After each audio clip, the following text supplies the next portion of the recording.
पूरनपुर तहसील क्षेत्र के पखुआडी गांव में 7 दिवसीय श्रीमद् भागवत कथा पुराण का आयोजन किया गया, जिसमें न केवल इस गांव के लोग अपितु क्षेत्रीय महिला, पुरुष व बच्चे कथा सुनने के लिए प्रतिदिन आ रहे हैं। कथा विगत 16 नवंबर से शुरू हुई है, जिसका समापन 22 नवंबर को होना निश्चित किया गया है।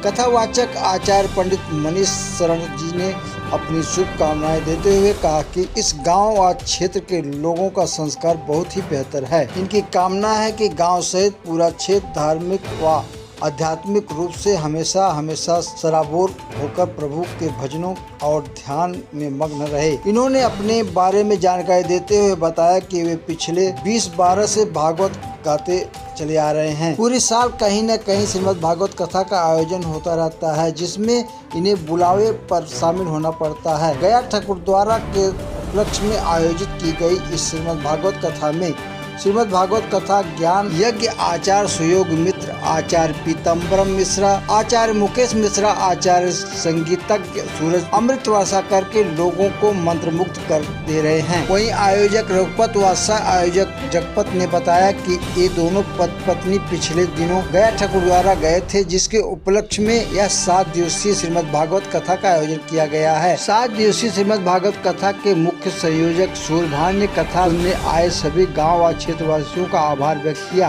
आज 60वें दिन कथा सुनने वालों में मुख्य रूप से चंद्रावती देवी, पार्वती देवी, विश्वनाथ उर्फ गुड्डू, हरिश्चंद्र यादव, राम विनय, उदयराज, उदयभान, ब्रिजभान, सूर्यभान, चंद्रमा, दुर्गेश सहित हिमांशु, अंकित, विभव, राधे व उत्कर्ष आज सैकड़ों की संख्या में लोग शामिल रहे।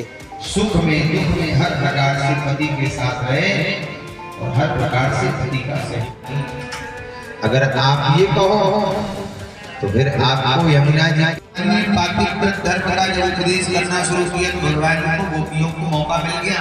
भगवान से कहने लगी, गोविंद यदि आप आदेश करें तो हम आपको एक कथा सुनाना चाहते हैं, सुनाओ।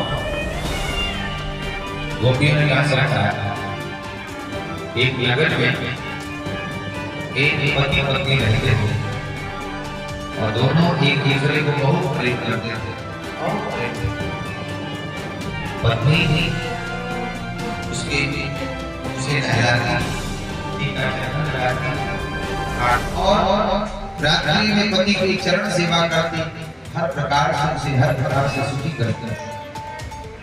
इस प्रकार से वो पति की खूब सेवा करती। समय बीता, एक बार किसी कारण से पति को परदेश जाने की आवश्यकता पड़ गई।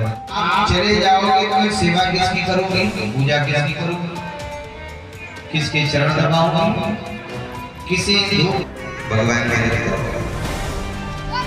और वो भी हम चाहते हैं कि आप उन्हीं चरणों को हमारे करके हमें बैठा ये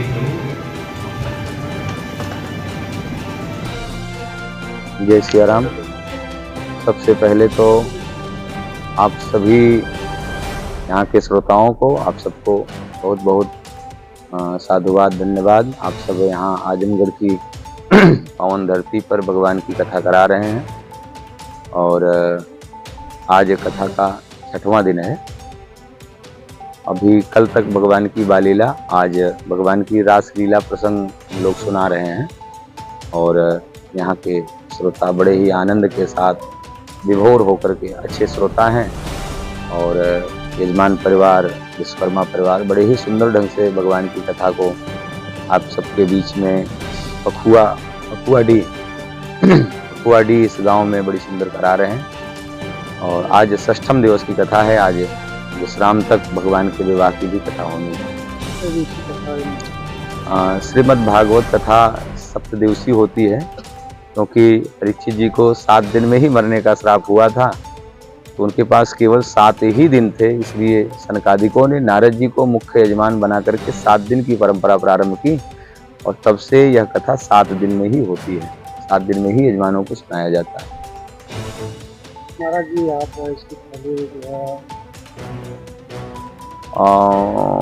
हमारी 2012 से भगवान की कथा गा रहा हूँ। मूलतः मैं राम कथा का वक्ता हूँ, लेकिन राम जी की कृपा है कि और भागवत भगवान की जिस समय ज़्यादा से ज़्यादा हम लोग भागवत कथा ही सुना रहे हैं। और 90-95% तो भागवत कथा ही हो रही है। लगभग 400 से ज़्यादा हमने कथाएं की हैं और जगह जगह भगवान की कथा करते रहते हैं।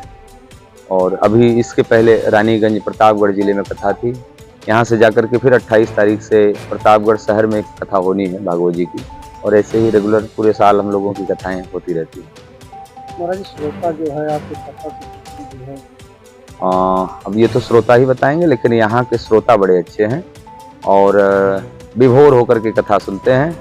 मैं तो कहूँगा कि ऐसे श्रोता हर जगह मिले तो हम लोगों को भी कथा सुनाने में और आनंद और सुख मिलता है। कथा कब तक यहाँ कथा 3 बजे से शाम के 6 से 6:30 बजे तक विश्राम होती है। उसके बाद कुछ भजन संध्या आदि का भी प्रोग्राम यहाँ के जो निवासी कलाकार हैं उनके माध्यम से होता है। महाराज जी आप अपने लोग पखवाड़ी गाँव को क्या देना चाहते हैं? पखवाड़ी ग्राम को आशीर्वाद देने लायक तो नहीं हूँ, लेकिन शुभकामना जरूर दूंगा कि भविष्य में यह गांव एक धार्मिक और आध्यात्मिक गांव हो और यहाँ इसी प्रकार से भगवान की कथाएं होती रहें, क्योंकि यहाँ के लोग अच्छे हैं, यहाँ की संस्कृति अच्छी है, भाषा अच्छी है और यहाँ के लोग संस्कारी हैं, लोगों का सम्मान करना जानते हैं, महत्व देते हैं, भगवान की कथा को महत्व देते हैं। यहाँ के लोगों को बस इतना है कि साधुवाद है और धन्यवाद है कि इसी प्रकार से भगवान की कथा इस गाँव में क्षेत्र में खूब होती रहे और ये सब भगवान की कथा का सानिध्य प्राप्त करते रहे। पखवाड़ी गाँव के साथ साथ और गाँव के क्षेत्रवासियों समस्त क्षेत्रवासियों को, जनमानस को जो आध्यात्मिक प्रवृत्ति से बना हुआ है, ऐसे हर व्यक्ति को इस व्यासपीठ से हमारा खूब आशीर्वाद है और सबको भगवान का सानिध्य मिले, भगवान की कृपा मिले, यही कामना है।